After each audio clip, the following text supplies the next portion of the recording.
let's save South Florida Smash scene. Ooh, I can actually open up my notes. Already. So you want to, I would say you want to give them the people who have not seen the video just like a small teaser of what that stream consisted of in your talking points. All right. Sure, no problem. So basically, I decided to go on stream one day. I've been doing this new thing called Chocolate Chats, where I kind of like sit down, talk about a topic, and just go in because I like chatting about things. And I thought about it. I'm like, you know what? I'm tired of South Florida. I love this region. I love this region a lot, but I feel like there's been issues I've had with the region in general, and other people have had issues, but nobody really speaks on them. And I'm just like, why not? It's my stream. I can do what I want, so I'm going to talk about what I want to talk about. And part of what I wanted to tap into that conversation was mostly like, I want people's mentalities of the region to shift, and I want people to take more action when trying to like really start focusing on improvement, focusing on like getting better in the game. If we want to become a stronger region in general, people need to start taking action. People weren't practicing. I think a pitfall that I found myself early on in Ultimate, because I used to go to 4 or 5 locals a week. Every week at the beginning Ultimate, the money was fine, but I noticed at some point my results started like, I was consistent, but I never got better. And I'm just like, why is that? I'm putting in just as much hours as everybody, but it would get to a point that I would lose to the same people over and over. And that was actually when I was at my most like toxic. I was actually a very toxic individual. I can admit that like the way I acted when I lost was very, very bad. And like I used to kind of say, oh, I'm just passionate about the game, but like realistically, I was shit, man. But when Frostbite 2020 happened right before quarantine, I kind of went and I fought a couple people. Like I fought Glutony, the Wario main from Europe, best Wario in the world. Oh snap! He's so freaking good. And I fought a couple other people, and they really like.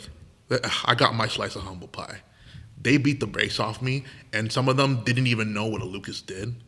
They didn't even know what like the matchup was, but they just beat me because they were just better than me. They understood the game better than me.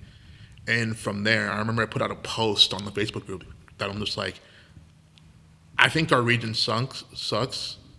I think our region sucks because we're not doing as much. We're not doing as much as we can. And from there, I started shifting my frame of mind to like, I'm gonna practice more. So from there, I stopped going to 5 tournaments a week. I went to 1, maybe 2 a week. Because I still want to have time to enjoy my friends and enjoy my social life. I think having a good balance of both is actually super necessary when it comes to playing anything competitive, because you need your time to step away from the game to like refresh and then come back to the game with a different frame of mind. And from there, I think that like shifted my work ethic. So going back to now, I've noticed a lot of the same pitfalls players are falling into. But you're going to your 4 or 5 tournaments a week. How often are you actually practicing? You have a lot of young kids that are just in high school. Yeah. And they have all the time in the world. Yeah. All the time in the world. It's hard for me to make time just to practice. Yeah. But I make it happen. Imagine a high schooler where all you need to do is just do your homework on time. Then play Smash. Insane amount of time. Yeah. And if you don't have a job. If you don't have a job, yes. But then all of a sudden, why am I listening to the same person every single week? And I'm just like, maybe you're not putting the work where you need to put it in. Yeah. And I think that's where the actual that's the crux of what I wanted to get across with that stream was, hey, we're not doing enough to get better. So let's start making that happen. It's like when Thanos kind of like at the end of that like secret ending for one of the Avengers movies, he grabs the gun and he's like, fine, I'll do it myself. Oh, Guardians of the Galaxy. No, that was Age of Ultron. Oh, you're right. Shit. Fine, I'll do it myself. Yeah, because Yeah, because he's tired of waiting. You know, his subjects, his subordinates are failing him. So it's just like, you know what? They just keep dying. I might as well just get into the fight and be like, I'm gonna do this. I'm gonna do this shit by myself. Exactly. I'm gonna get involved because I let people do it. They're screwing up. It's time for me to put the glove on. I'm gonna go get it. And that was basically my thought process. There's a couple different topics I tied in on, but the main thing I wanted to get across was people need to like really start taking action and put the work in. For example, people are complaining they don't get to practice all the time. Have you guys actually set up a practice session? It's actually not that hard. No. You literally DM somebody that's like, hey, are you free to practice sometime? It's like, yeah, we are. Let's plan it out. Or, hey, maybe not this week, but maybe next week I may be open. Yeah. And that's it. Now, granted, I get that some people can't always, like if you don't have a car, if you don't have that kind of freedom in your house, like I get it. And then online Smash. Online Smash is there. But like, I'm like, hey, if you guys can plan out and like, this is no shade, but like, there's a lot of people, 150 people or 120, I don't remember the number, went to the Arcadian. 130. 130 yeah. people went to the Arcadian. A lot of them, which like, no shade to them, but I call them the tournament roaches, the people that don't come out unless there's a big tournament that they think they can farm. Undergod used that same word, like he calls them did. roaches. You only see them for like really big events, like an Arcadian or whatnot, where they'll just come out. I forgot about this in the Smashcast. But when it comes to like regular tournaments or whatnot, they ain't gonna show up. Yeah, they've Exactly. That's what I'm saying. So many people were able to put in their time and effort, and obviously, I get this. People with different circumstances. I did mention that. Hey, if you have circumstances that prevent you from going out, that does not apply to you. Yeah. But for the people that are actively just avoiding things, that actually do avoid things and stuff like that, that's what, or they're not willing to go that extra mile when they can. That's what I was trying to tap into. So I'm just like, hey, if you want to do a practice session, set it up, plan it out. If you want more people to go out to tournaments, you plan it out. Yeah. You don't just say, hey, I need a ride today. Let's get it done. And that works sometimes. If somebody was in the way, maybe. Yeah. But like, people got busy schedules. People got lives. You can't expect people to do that all the time. And I think like that little bit of a resourcefulness is what's needed to get things pushing. You know. I know I also stated that like, hey, I also brought up the concept of like, hey, we want more people. We need more people to come out to you want more people to come out to these bigger events, because it gets to a point where when you're a ranked player and you're one of the people that can play consistently, like I can consistently fall into the top 3 of an event within the region, or at least within Wolfpack all the time. It gets to a point where it's just like, hey, I'm going to be playing the same players every single week. Why am I not putting my effort to go to a different local where it's a different subset of players that I may not play on the regular and stuff like that? What's stopping them? And I'm like, hey, instead of you farming your locals, which I think people misinterpreted what I meant by farming. Mm-hmm. Instead of farming your locals, let's plan it out. What's stopping let's say the power rank players? There's 10 of us. What's stopping all 10 of us from saying, hey, you know what? Once a month, let's make this tournament the tournament we all go to. All of a sudden, you get one of the most stacked events at a weekly. Yeah. Yeah. And that's what it is. I believe I did talk about, it's been a minute since I watched the video.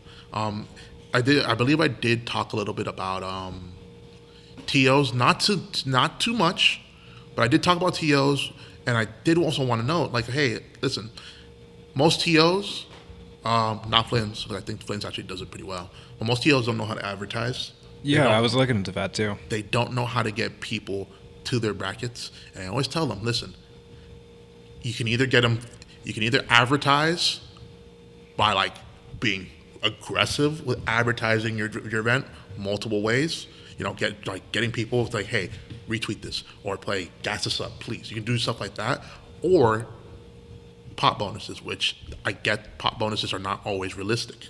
Yeah. So that's why I say you advertising goes a much further way than you just offering a pot bonus all the time. You can't offer a pot bonus all the time. Yeah, because people will come to it they'll come to that one, and then if there's no pot bonus, they're not gonna show up. Exactly. Yeah, then They'll people only compete show for up the money. they'll only show up when there's like a lot of money being thrown into the tournament. But once it's like a normal weekly, it's like I ain't gonna go because not that many people are gonna show up, and I'm not gonna get a big payout. Oh, if I can definitely add on to that, more people are just going to be competing for money instead of competing for improvement, self-reflection, or any kind of action, and that feels more pointless. Yeah, you're gonna have most of your good players trying to compete, and if they see someone that's PR, they're gonna be like, well, they already know who's gonna end up taking it. Like if let's just say here at Flint, let's just say we don't have Anathema, we don't have J Mafia, we don't have Riku, right? We don't have those three. If it's gonna be Chunky, Flash, Dominator, Apple, and a couple of other people, and it's a pot bonus, a lot of people already know Chunky's gonna end up taking the win. Yeah. It'll come close to like Chunky overall. Then it'll be close if it was Flash, and it'll also be close if it's Wormy Nugget or Dominator. No, yeah, exactly. You kind of know, you kind of get a feel, you kind of understand who's going to do better and better. Mm-hmm. But when you have more like a stronger player pool just coming out to more of these tournaments, it makes each event worth so much more. You want to do even if there's no pop bonus in an event where all 10 PR members are there. Yeah. You know what? You know how like good it sounds when you win that event and you're like not favored to win the event at all? Oh, it's yeah. good. Yeah. It's like That's underdog status right there. exactly. That's what I'm trying to get across. We need more people to come out. We need people to take initiative. I think also, people were talking hot takes over on Twitter about South Florida Smash. One of the things that somebody said was hot take. More players need to start breaking out of their shell and start going to other regions within the state or just outside of the state. And I'm just like, yes. I mean, that's not a hot take. That's a fact. Yeah. Oh, yeah. There's literally Tampa, CFL, Southwest Florida. That's 3 different regions. Southwest Florida, about 2.5 hours away. Well, I don't know from here, but like it's about 2 hours, 2.5 hours from me. You got Orlando, 3-4 hours. 3-4 hours. You got Tampa, that's an additional hour, 5 hours for sure. And I'm just like, it's rough. It's rough to do that, but, well, if there's a weekend event, what's stopping South Florida from being like, hey, let's get a carpool, let's plan it out in advance. Let's say, like, we can plan it out a month in advance. Yeah. Be like, hey, Good. we're bringing the troops. We're going up. We're coming back. We're coming back down. It can be same day, or they can save it for a hotel. Who cares? Yeah. Or even a lot of times you would just be like, "Hey, we need a place to stay. Is there anybody who'd be down to assist with housing?" And oftentimes the other regions of Florida are willing to do something like that. And mentioning that, I know outside of the Smash community, I know with the Guilty Gear Strive players, like every month they'll make a plan to go to Juicy's up in Orlando. Yeah. And it's a carpool of them, and they'll make that drive. Maybe they'll come back the same night, or they'll find a place to stay. Mm-hmm. And they enjoyed the hell out of the tournament because Juicy's is monthly. They have like their monthly event where they have like a whole line of just tournaments on that Saturday. They go up there, they have a great time, and then they come back down. And you see them when they come to play in locals, they're like stupid good. And it's because of that drive of just making that plan to be like, hey, we're gonna go to this tournament up in Orlando. It's 3 hours. Who's gonna come? They all plan it out, and then they just go.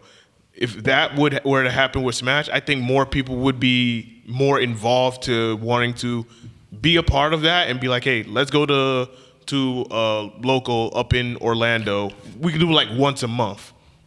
Exactly. That's all I was trying to get across. Yeah. Hey, you can like sit and complain about this region not being good, all you want, and I've said my piece about the region on multiple times. Yes, you have. Yeah.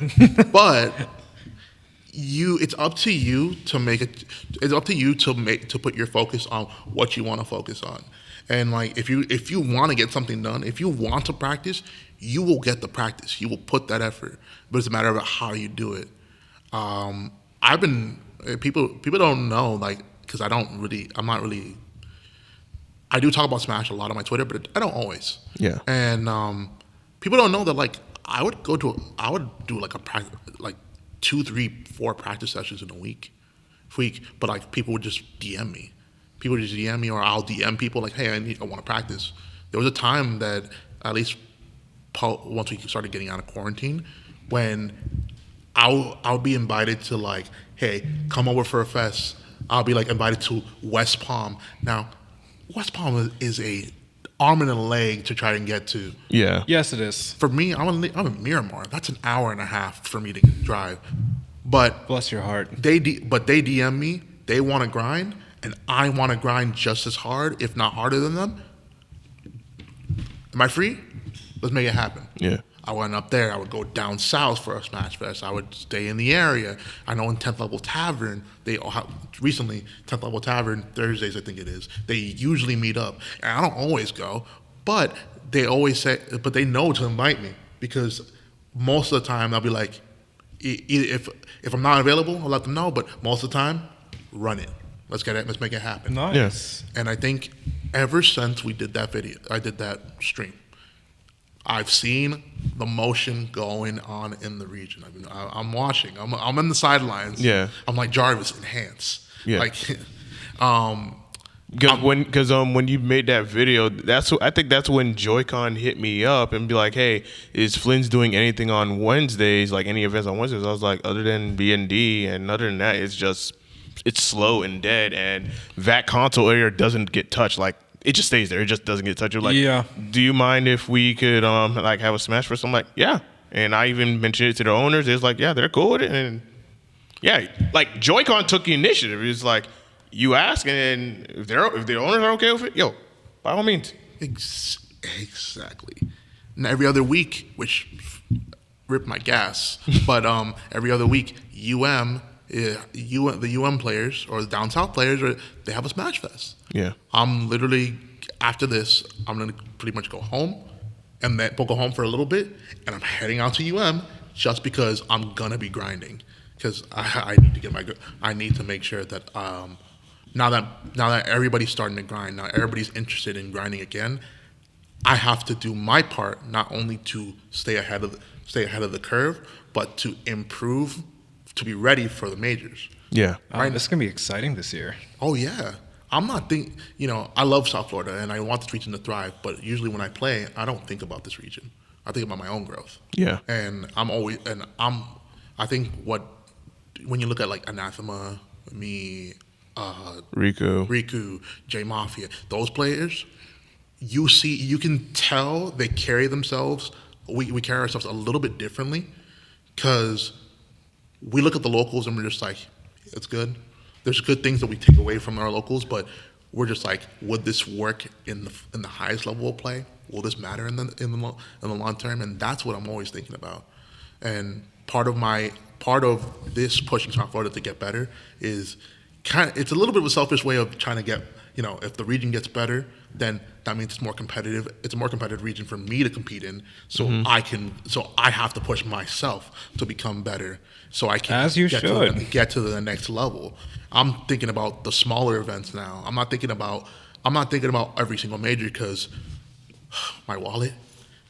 I'm so sorry. It's gonna hurt this year, but yours is fatter than mine. It's just fat. It's not just fat. Not that much money. Just being real. But it hurts a lot that a lot of these majors are going to cost a lot of money. But regionals. Oh wait, Taco. One of your friends was actually texting me. Huh? One of your friends, Nightbreed. Oh, Nightbreed. That's my dude. How you doing, big dog? Yeah, he says you stink. Oh well. All right. hate you too.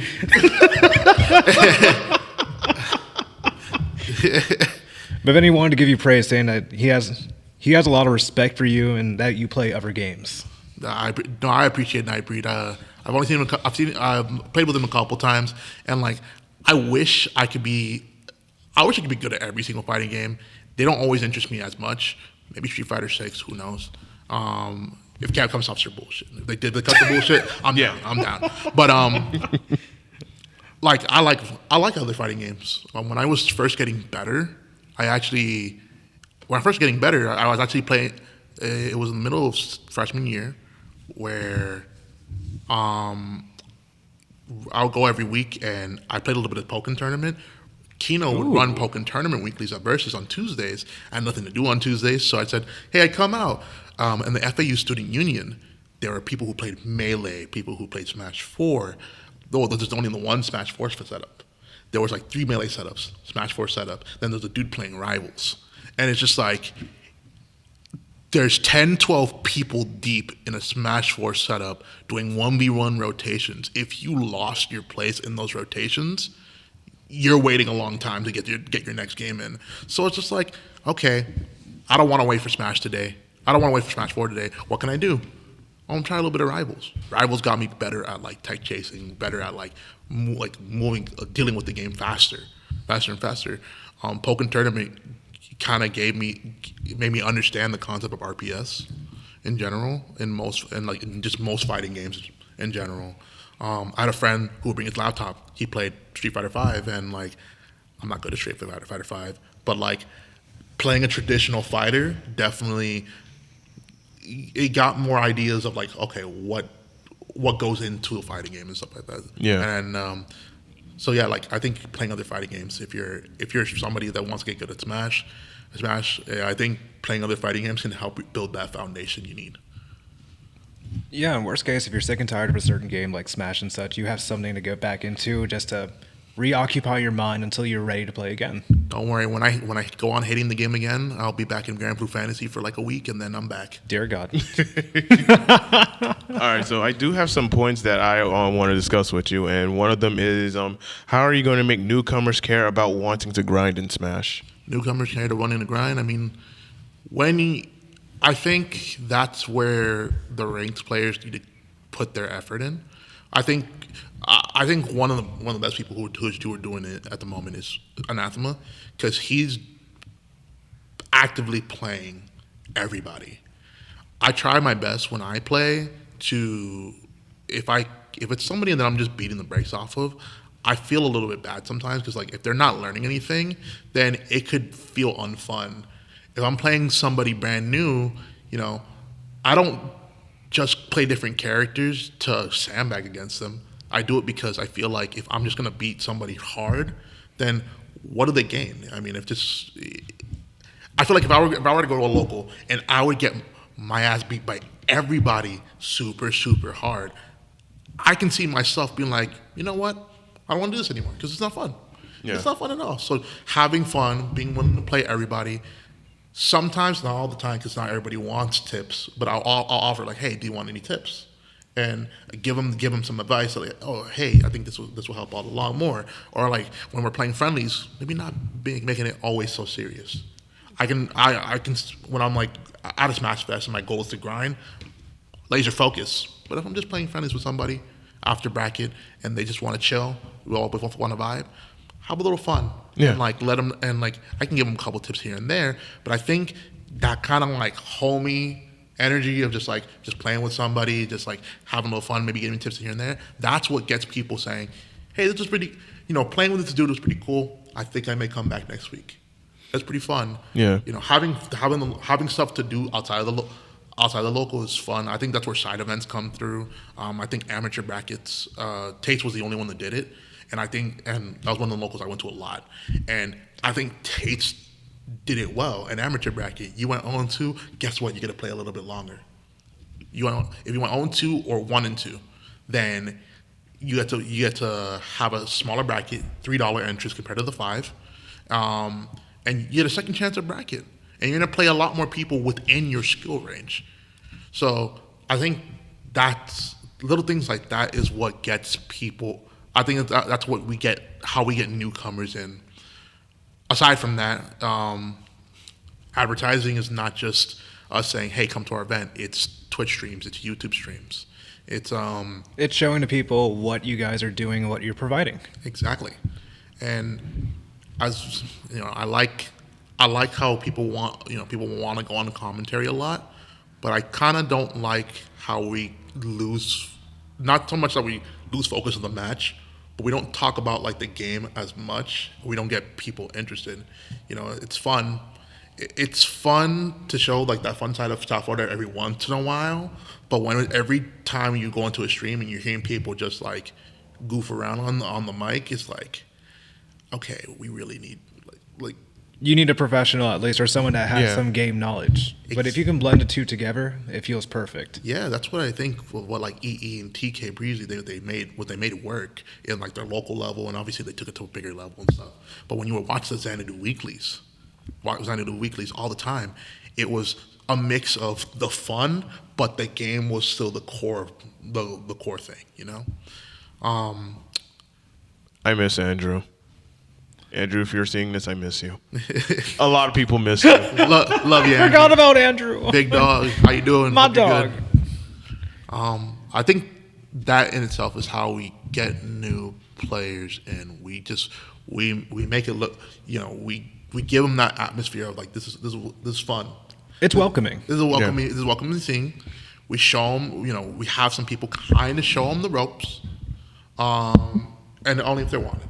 Yeah. And then from there, and then we advertise more. We push. We let them know that, hey, listen, we're having these weeklies, or hey, we have more of these where maybe near you and stuff like that. Come through. The Smash Fests are now the Smash Fest, either the UM or the Hall or the Flynn's or even the 10th Level Tavern, the 10th Level Tavern Smash Fest that happened on the Thursdays. Like those are like, hey, if you want to get a little bit better, you want to have some more fun games and a more relaxed environment, come through. Yeah. And I think that is how we get new players in. I know. West Palm Beach is slacking. I will say when it comes... Well, the holodeck's like one place. I do want to say that when it comes to bringing new people in, one of the things that I started doing is creating content. Like I would like go around, video recording, getting some photos here and there, so that way I can make it into like a 1 minute or 30-second montage, and then use that as advertising. Like those go super hard. Like they look so cool, even when you debut the Guilty Gear. You want to give like a small little teaser presentation of, hey, this is what our local does, and this is the environment that you get to see. And when people see that, like when I send it to Eddie, one of the owners, and he puts it out there on social media, then that one Saturday you'll see like a couple of new people that you've never seen before, and like I even see like this one dude that brings in this little kid, like. They're new to the scene, but I see them come almost regularly. Even though they go 0-2, but they still come, and it's because of the experience. The environment is so good and it's so welcoming that it's like it's worth it. And that's one of the things that I started doing a lot more, because that's one thing I don't see a lot of the other TOs. No shade to them. It's just that creating content, like, some video clips and whatnot, just, going around watching people play and whatnot, getting some good angles, showing some highlights off of the stream or whatnot, and then putting it into like a small montage, and then you put it up on social media, like on Facebook with target marketing, which learn it. It's a bitch to learn, but if you learn it, because that's what the owner uses. He uses target marketing, hence why it goes out to a lot of people, especially when we do like Fighter Fest, and now coming soon Arcadian. He's going to do target marketing, and he learns it on Facebook. He learns how to do it on YouTube, and he is now learning to do it on Twitter. Yeah, Flynn sets all the right niches for every game. It's very unique that not many arcades even do. Mm-hmm. Yeah, and but target marketing is very it's tedious to learn. It's like it takes a lot of time. Which is why if you're gonna have like one big event, then at least you have like months in advance to learn it, prepare, and then execute. No, it's definitely. I think that I've had this conversation before where I'm just like, listen, you don't need to. Like, yes, it would be cool to have like somebody who specializes in target marketing to do it, but you don't necessarily need to do that. You don't need to have you don't need to have a specialist. I think if you put a little bit of diligence in the way you're going about your interactions, and you really take a look, hey, what are people talking about? You know, there's this smaller local U-Vape that happens. It's a monthly thing, or I believe I think it's like a bi-weekly or monthly. I don't remember. Where at? But it's like in the Davie area by nice. the FAU Broward Davie campus, and they asked me like, how can we get more people across? I'm like, literally, you get on Twitter. They didn't have Twitter. Weren't on Twitter before. Maybe every once in a while, just post a picture. Be like, hey, this is what we're gearing up for the next one, stuff like that. Reach out to a couple players and be like, hey, if it's not too much, you mind just retweeting this, liking this? You know, if something like Anathema retweets and likes something, he has a big following. He can get at least some people watching it, and they may not do anything with it. They may just like keep moving with their day. But the fact that there's people looking at it, that's what matters. Yeah. And people look at it, oh, hey, I just remember this thing happening right here. Go ahead. Or you could go this is more tedious, longer way. You could go the route of, hey, let's just get a couple like printed pages. Hey guys, we're having a little event happening this month. If you like, would it be okay if it's okay with you? Why don't we put this flyer up? Yeah, okay. No, don't worry. Keep it put. Have a good day. Go on to the next one. And all of a sudden they see that. There. They're like, well, oh, they're having a thing right there in that store right there. I'll go. U-Vape is right next to the Davie campus of FAU. Why can't they just ask, hey, any people from the Davie campus, can they put up a flyer? Because they allow people to put up flyers for at least some events if you just ask at FAU. I know.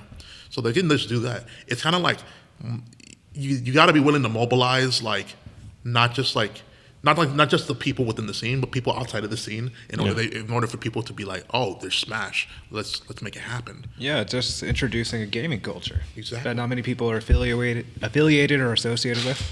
Yeah, that's one thing I also want to mention, that Eddie, the owner, he also takes flyers and go to like local schools, and of course because for those that don't know, one of the owners has a background in teaching, so he has that network of people that he can access to in different schools, and then if they have like a game group or like a gaming club, then he'll advertise on like a couple of flyers and let them know that, hey, we also do tournaments here. For those that don't know, there's also summer camps coming to Flynn's, throughout the summer or whatnot. Nice. And guess what? They're going to be exposed to our tournament area. You're going to see that, and that's because he does a lot of stuff outside of the internet where it's just he's in the streets. Yeah, it's a great thing to see that not many people do nowadays. Mm-hmm. Because it's one thing to advertise and market on the internet, but it's also more beneficial if you want more people to come to your venue. You got to hit the streets. You got to go to the places where you're going to find the demographic of players or people that you want to come to your venue. You got to find out where there are, and then put your stuff out there and let people know that, hey, we exist. I think at the end of the day, you can't. If you want something to happen, you can't just say, I want something to happen. You got to do it. You just got to get up and do it. People say they want a local in the Broward scene. They're in the Broward scene because problem I constantly have is that, hey, if I want to go to a tournament, I have to either go 40 minutes south or 40 minutes north to go to any brackets. Or I have to go to Holodeck, and that's an hour and a half. And I'm just like, there's nothing in the middle. Oh, right by my alley. There's nothing in the middle in Broward and Pembroke Pines. This is where I think ECG, before they closed, where ECG was great, because ECG was in a good spot for people in Boca, people down south to meet all the time. I've heard. And I'm just like, that having a local like that would be good. But I'll be honest, I don't have the time to be running a local. I want to compete more than I actually want to run things. If that changes in the future, then who knows? But it's a lot of logistical work that you're gonna do. There is logistical work. Like even for me, it's like a 24/7 type of deal. Yeah, so it's one of those things. It's like I'm not the one to do it. Yeah, but other people have said they wanted it, and I'm just like, okay, if you want it, what's stopping you from making it happen? Exactly. And obviously, I can't expect everybody to take up the arms and take up the role of I'm gonna be the next TO. But like, if you want a change to happen, you make it happen by doing the groundwork. You know? Yeah, absolutely. Yeah, actions do speak louder than words, as they say. Absolutely. There's also another point that you made on your stream when it came to grudge matches, and I agree with you. I agree with your point on grudge matches because when DGK and Joy-Con, when they had their grudge match, and that was a great thing, and I was like, okay, I said, you know what, maybe this could be a new thing. So the next one would be Under God and Diavolo. I was just like, I had my doubts with that one because of the fact that, one, there's not enough time to build that story with those two. Mm-hmm. It's new and fresh. So it's like there's not enough time to build that story. Like you look at Joy-Con and DGK's, they have that story. Like that beef started when, everyone knows about, if he loses by cheese, I'm going to be so mad. Like, that's memorable. And the fact that it went viral. Yeah. That is memorable. Like, there's that story build up. Exactly. I don't even forget this. And then towards the end, you have the big sell. So when it came to Under God and Diavolo, theirs is completely new and fresh. So it did not have that effect. So I said, you know what? I'm going to honor this one because I want to see what the crowd is going to say. And I was right there with the crowd, listening, and we're all watching it. And then when Under God 3-0, Diavolo, whatnot, people were not hyped. They were not as, excited or whatnot because just like, they were like kind of just like, meh. And I was just like, yeah, I had that same feeling too. Like it didn't have that same effect. So I was just like, if there's going to be any grudge matches, I'd rather build that story between two players that are like literally rivals. They're like almost on the same level of competitiveness, and then build that rivalry up to a point where, all right, they're going to have their first of 5 grudge match. Oh my God, the memes were also killer too, because that also promoted more excitement. Yeah, memes aside, it's it's fun and it's entertaining, but it's like it does not build story because it doesn't at all. When it comes to rivalries, especially really good ones, it always starts in the bracket. Always starts in bracket. Mm-hmm. That's how Joy-Con and DGK rivalry started. It started in the bracket, and then you let that build up to the point where they're now every time they fight each other on bracket, it just adds more flavor to the experience to the point where it's like it's going to keep getting better and better and better because when we see these two go at it, it just builds that rivalry up even more. Now, when you have something that's just completely new and fresh, it's still young. Like, you need to give it time to mature. Mm-hmm. Oh, Silver. Got Nate Takes commenting earlier. Networking is a highly underrated skill that's so important in the world of social media and event organization. And then UFC does a fantastic job at this when it comes to building a story, building advertising promotions. Yeah, that's I want to build that story. I want to build that rivalry up, but it has to start in the bracket, and you need to let those two players continue to keep fighting each other in bracket to continue to build that rivalry up because all it's going to do is make it even more intense when they finally have that one grudge match, which is why, and I'm going to say this before I let you speak, I'm delaying grudge games. I'm delaying it because right now there is no big rivalries going on right now. Nothing really going on. So if you want to have your moment, your grudge game match moment, build these rivalries up. Like it has to be built up because as I see it every night, I know where the intense rivalries are at. I know where it's at because you can feel it. If I'm not feeling it, if the people are not feeling it, and it's like it's not worth it. I lean toward Herbs versus the world. That's why I was like that's why I was like with that point when Chaco said enough of the grudge matches or whatnot, I agreed with him on that one. Oof, I'm glad that you brought that up because I'm just like, listen, I gotta keep it stacked. The shit talk's whack. The shit talk is whack. You gotta say it with your chest, man. I gotta be honest. It's like a lot of time the shit talk is like not it. If you're gonna talk shit, if you're gonna like start a beef with somebody, then one, it has to be authentic. It didn't, it can be in good fun. Things can be it can be good spirited, because at the end of the day, everything is settled in the game. But like, you gotta just like, it has to be real. It has to make sense. Like if it's a I give too much shade to DGK. I feel bad because he's my sponsor. Don't cut my paycheck. I promise. Wait, you get paid? just joking. But what I was saying. But he was trying to like push a lot of the grudge matches. I'm just like, it's not fun if it's gonna be too lopsided. It's not fun. Yeah. If it's not like a natural born beef that everybody can kind of resonate with, it's not fun. Yeah. Even though Undergod versus Diavolo was not the greatest set, No. the build up to it was very fun. Yeah. They Yes, it were was. they were always talking their smack on Twitter, and like they were all doing their thing. And I thought it was gonna be a much closer set, because like even like Diavolo, like he was getting coaching and stuff like that. So even if it was like a wash, it was still a fun time for them to do that. That money match, because at the end of the day, like, hey, like they're putting in their effort, and there were stakes behind it. The stakes are everything. If you're gonna just say, hey, let's do a grudge, we're gonna do a grudge match. If I'm gonna do a grudge match with somebody, that means I'm confident that I'm gonna beat somebody. That means I'm putting big money in. I'm putting big money.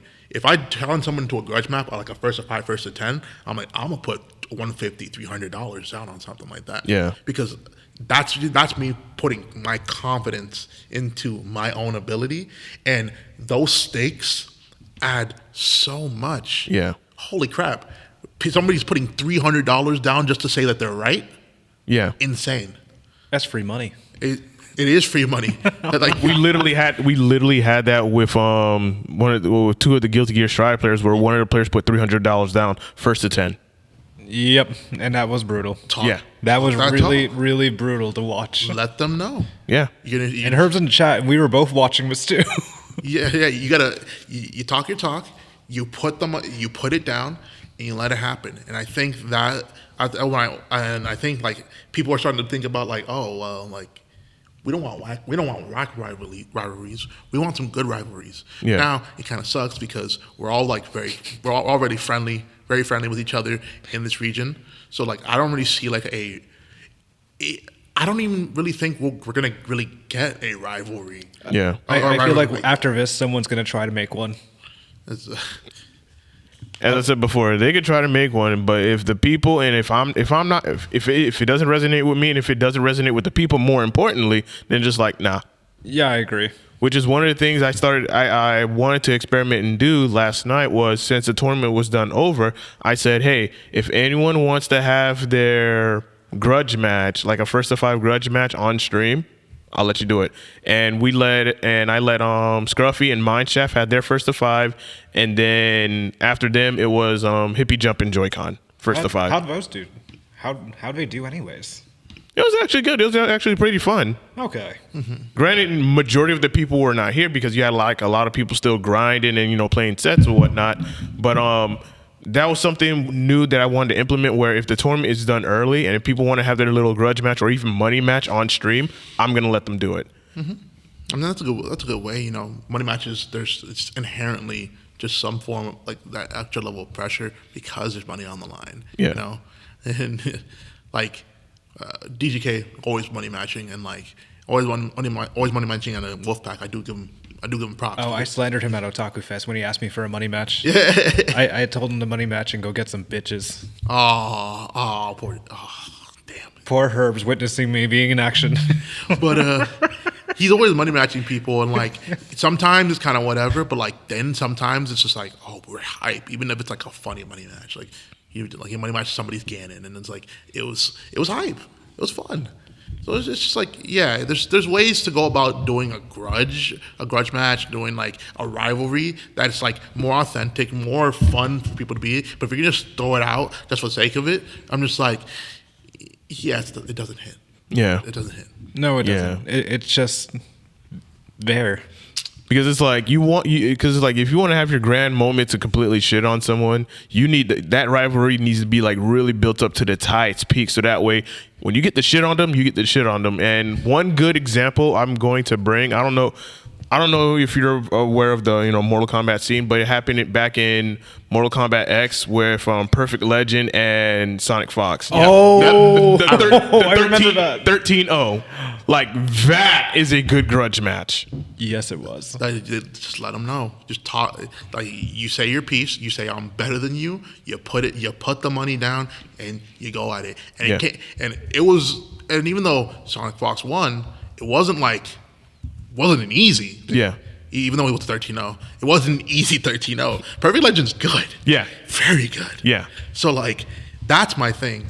I guess I would love to see more. The thing is, we don't always play with each other. I would love to see more with I want to see more with Anathema, J Mafia. Yeah, that's what I would love to see. I don't think they will ever. I don't think they'll ever get to a point of doing a grudge match because, Yeah. like I said, we're all very nice with each other. Mm-hmm. But it's always like J Mafia he's a weird situation where he doesn't really get to go out to many tournaments, but whenever he does show out. Ooh. And I think people always talked about West Ham has always gassed up Zeke, that Zeke could be number one if he could, and I'm just like, that's something that Anathema is dominant too, so that's something that could raise questions. But like I said, I don't think we'll ever really get to see something like that, and I'm okay with that. I'd rather just see.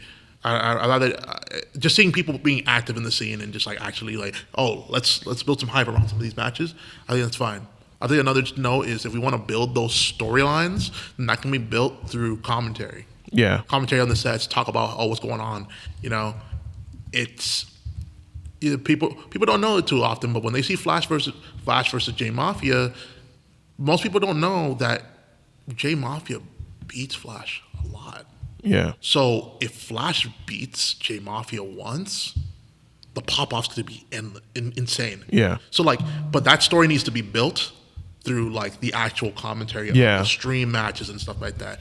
That's where the commentators come in. Yeah. Ooh. Because that's another element that builds to the story and it carries through because that commentator has witnessed that actual match, and then as they're commentating, and then of course they see the same two players coming at it or whatnot, they're gonna make it interesting because it's they know the history from the very beginning to the very end, and it carries through months and months, weeks and weeks, months and months.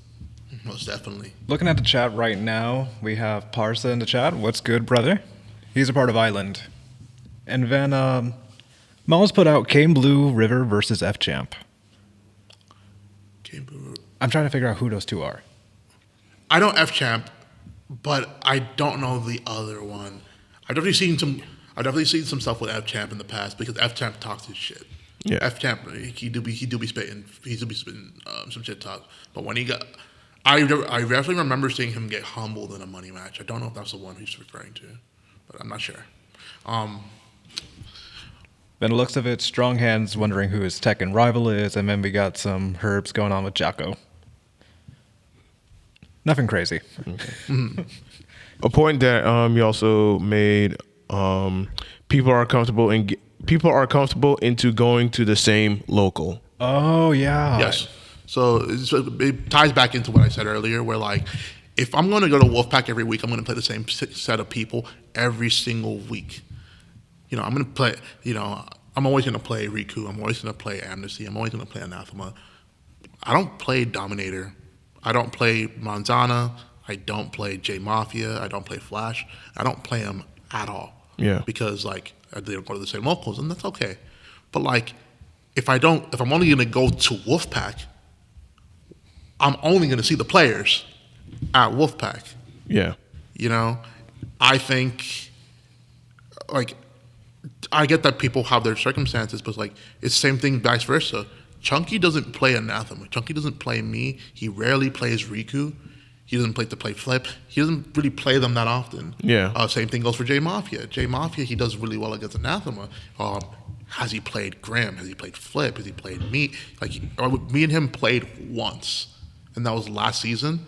But that was the first time I played him in like 5 months. Oh my god. Wow. Yeah, we played at one Rex, and I beat him there, but like I don't think he was playing well. And like there's just so much that goes into it. So it's just like, yeah, like if in order for us to like really, build up our matchup knowledge for all these different matchups, and also get out of the comfort zone and getting comfort with playing with different people every single time, I think you gotta be willing to go out to different events. Yeah. You gotta be willing to. This is why I'm saying, hey, go out to different locals. The players that do go to a lot of locals or are on that next step of like, hey, I'm becoming like a higher level player. That's when they need to start planning to go out to other regions of Florida, so we can get used to playing with people we are not used to. You go to a major. You go to CEO. You're not gonna play South Florida. Maybe you may play South Florida. You're playing the world. But you're playing the world. You may just fight PR ranked number 3 in Idaho, and he may just beat the brakes off of you. Yeah. And you got to be prepared for that. Yeah. You never know who. Be ready for smoke. Exactly. That's why I'm just saying, hey, get used to going to these different locals. Start making plans to get out of your comfort zone. Because once you get out of your comfort zone, that's when you start really pushing yourself further and further. Yeah. And I'd also like to see more players planning to go to like different locals instead of the ones that they're familiar to go to. Like at least plan it like, because we have so many forms of communication. I understand, some people are shy and they're, very reserved and, to themselves or whatnot. But if you want to grow as a player, then find out who are the players within the community that are also wanting to grow as well. Plan a time or a schedule to where, hey, we're going to try to go to different locals or go somewhere out of the region, so that way we can continue to keep grinding and get better at the game rather than just becoming comfortable going to the same locals and placing maybe the same placings that you normally do. Like sometimes you'll do a little bit better, sometimes you'll do shit. But there's that effort of just making that, just going, and then finding the people who are going to go. Because one thing that I've noticed when I came into the Smash scene is that majority of the players are, casual at best. And then you have like a small demographic of people that are competitive. And out of that competitive group, it gets even smaller. Those are the ones that actually travel and go to different places. So if you're in that category group of just, hey, you are competitive, you want to go out more, find the ones that are actually going out and, make a relationship, make a connection, and then go for it. Exactly. I told this player named Octohaven, he's a Ridley Mimmin main that goes to Wolfpack. Oh. And he was in my chat one of these days, and he just like, hey, I can't, like he's been asking more questions ever since that video, and he's like, I can't wait to go to Flynn's one day because like I really want to play with the players there. And I literally told them like, hey man, if you start, hey, listen, go on Twitter, be like, hey, I live in this area. Who from South Florida who go to Flynn's live in the same area? We can maybe work something out. Give you a little bit of gas money because gas it's a little bit expensive. Yeah, gas is expensive. Throw a little gas money, throw somebody's way, and you would be surprised how many people would be like, sure, why not? Sit. Some people maybe even do it for no gas money. Yeah, like it's just a little bit like I'm that. literally one of those people in West Palm Beach. Like me, Four Face Buttons, and Herbs would ride down all the time from Guilty Gear. Or sometimes we'll just swap cars, if anything. We just pay each other in food, which I'm really cool with, actually. That's a very good way to go. That's like another good thing to go about it. Like you just gotta, like sometimes you just gotta ask, bro. Yeah. Don't sugarcoat it. You guys are kids and you're young, but like, it doesn't take a lot of cojones to be like, hey, I need a ride. Are you available for a ride? Do you need a little bit of gas money? Just go up to some people. We don't bite. Yeah. We don't bite. Yeah. Like I've even told like even Andrew, I told him that hey, if you ever need a ride to Flynn's and from Flynn's, just let me know. Like I'll give you a ride. I'll pick you up from where you're at and I'll drop you home like after the tournament or whatnot. Like just let me know. Granted, I stay I stay close to where Versus. Yeah, I do stay close to Versus, like literally 2 minutes away. Oh, you live in Sample? Yeah. All right. I live in Wellington, Florida. So I'm just like, when I come to Flynn's and whatnot, I'll hit up Andrew and I'll just be like, hey, if you need a ride, just let me know. Just do not be afraid to like hit me up. And that's another thing that I'll say to all the Smash players is that wherever you are, whether you're in Palm Beach, Broward, or Miami-Dade, find someone. We're in Discord, we're in Twitter, we're on Facebook. Like, ask.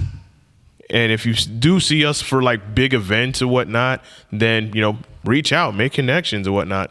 And another thing, and I know you mentioned this on your stream as well, is that there are people who like they'll play in the tournament, they'll get 0-2 and they'll be like, all right, I'm out.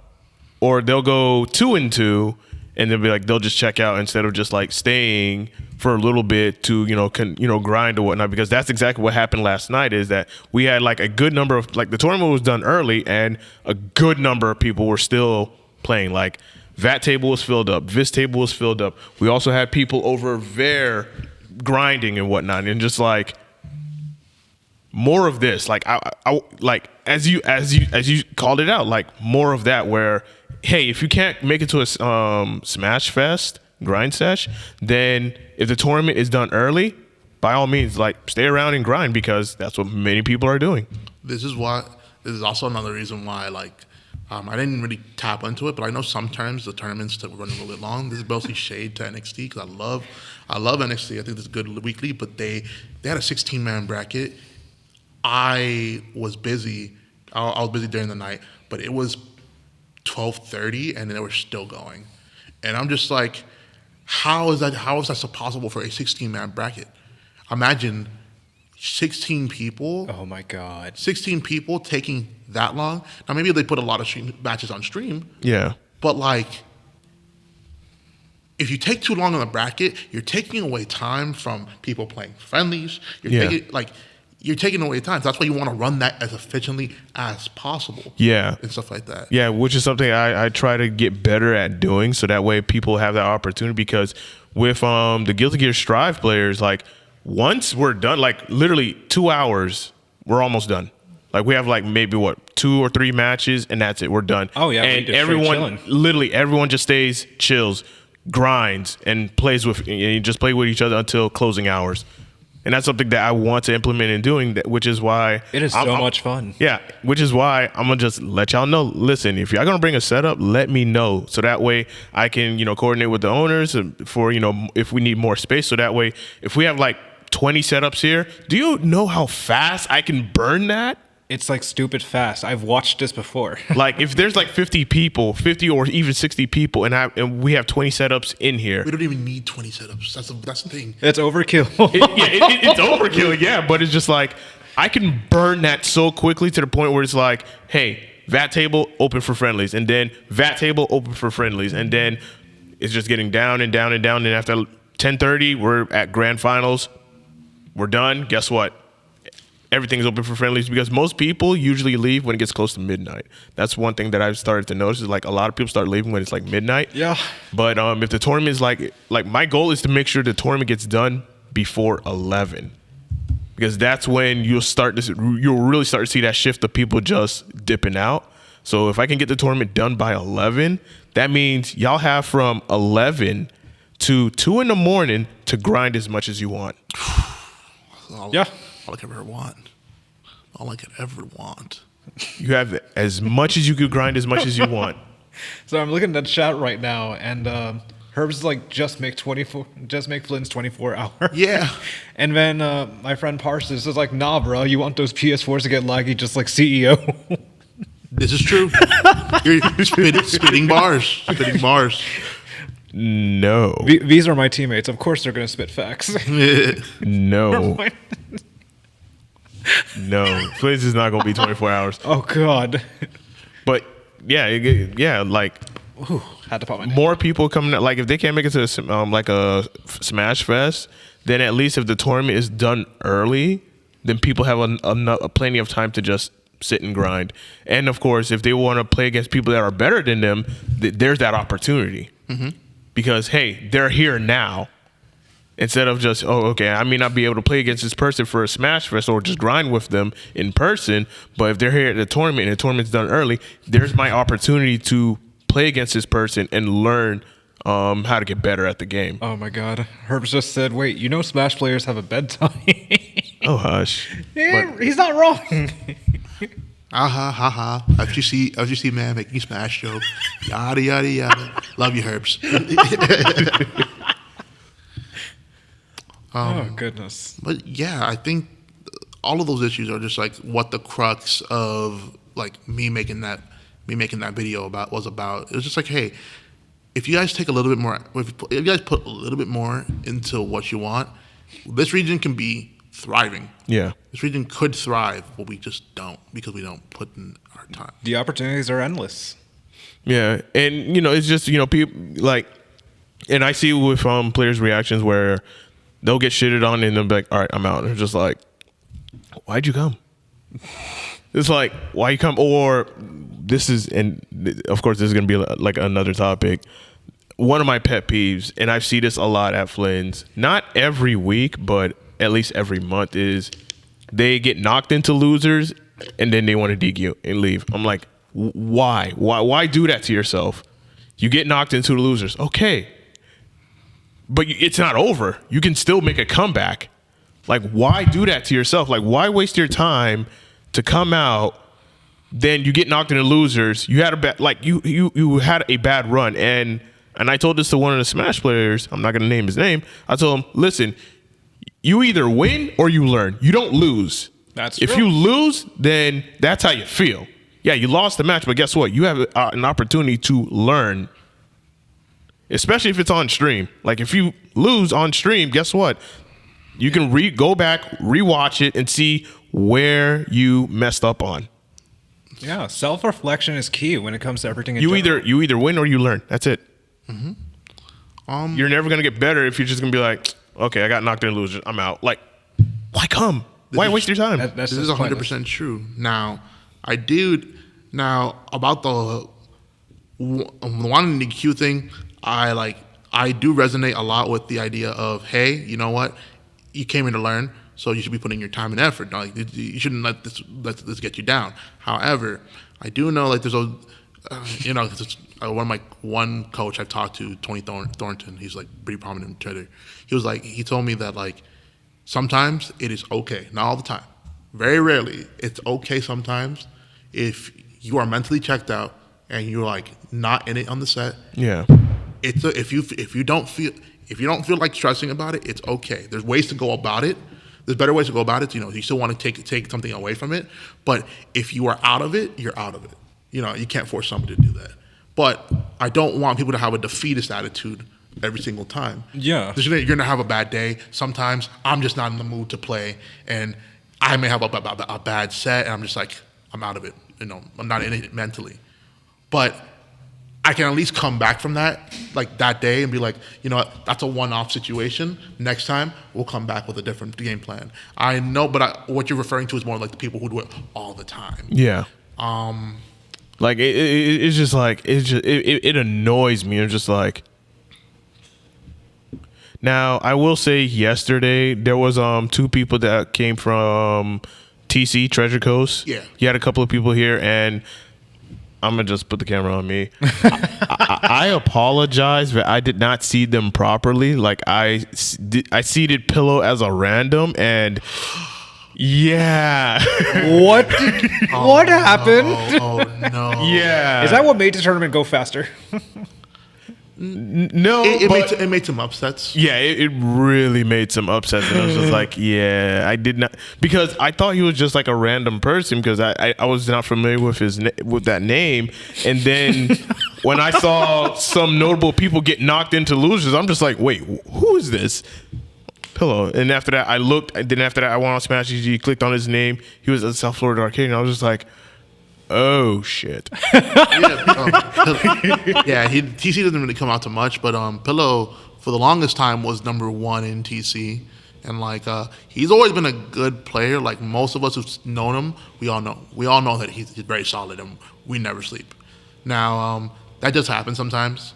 And sometimes it kind of sucks for some people. But it's one of those things. That's just like, hey, I mean, we know now. Yeah. We know now. So yeah, I know that Pillow's hasn't been as active, or he's only active in TC, but he doesn't really go out to much after that. So I'm just like, okay. So I'm not. It's hard to gauge sometimes, especially when they're from different regions within the state, because then you have to kind of like, how do we say that they're better than this player in our region that's also ranked and stuff like that? So it gets dicey. That does sound confusing. Yeah. Seeding can get a little bit confusing at times, but it mostly gets confusing when you think about like, if top 5 from Tampa came to a tournament where top 5 of South Florida is there, who are we going to seed above each other? Yeah. Yeah. Because usually when we have those outer region players and I don't know who they are, I usually just randomly seed them and whatnot. And then, And then it proceeds. Yeah. And then, chaos happens. Usually for those, I would recommend not having the one person, having like 2 people help with like seeding. Yeah, usually Lizard King would be here because I'll get like a second opinion, and even when 8-Bit Man comes, I always go ask the Smash CEOs where do I seed this guy? Oh no, 8-Bit Man. You should always. I think asking Brett's been in the scene for long enough that he knows most of the people, so he's probably a good judge of who to seed. Okay. Cool.